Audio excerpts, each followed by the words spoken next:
শাহিন ভাই, এদের খাওয়াতে পেরে আপনার কিরকম লাগতেছে? অনেক ভালো লাগে আমার, কিন্তু আমি না খাওয়ালে কেউ খাওয়ায় না।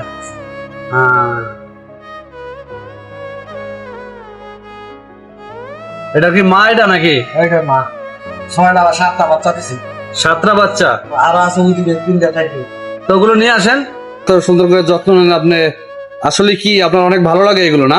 আমার খুব ভালো লাগে, কারণ এটা খাওয়ানোর কেউ নাই ভাই, এদের কেউ খাওয়ায় না। আমি যদি খাওয়াই, এই যে দুধ, অনেক সময় দুধও খাওয়াই আমি, প্যাকেটের দুধ। অনেকে তো দেখি লাঠি দিয়ে পিটায় দূর করে দিতেছে, আর আপনি অনেক যত্ন নেন। আসলে এদের মধ্যে আসলে কোনো মায়া দেওয়া নাই, এটা তো হচ্ছে পশু, এটা তো আমরা না দেখলে এটা খাইবে কই থেকে? তাই তো। ঠিক আছে। ছোট ছোট বাচ্চা, তাই না? আরো 2টা ওইদিকে আছে, 3টা আছে, আর 7টা বাচ্চা দিছে। এদের ভালোবাসা সবাই বোঝেও না, আর সবাই ভালোবাসতে জানেও না। ওকে, ধন্যবাদ আপনাকে, অসংখ্য অসংখ্য ধন্যবাদ। অবলা প্রাণীরা নিজের ক্ষুধার কথা মুখে বলতে পারে না। একজন মানুষ যখন তাদের নিজের মন দিয়ে তাদের ক্ষুধার অনুভবটা বুঝতে পারে, তখনই তার মধ্যে পশুর প্রতি এক অদ্ভুত মায়া আর দায়িত্ববোধ তৈরি হয়। তেমনি একজন মানুষ আমাদের শাহিন ভাই।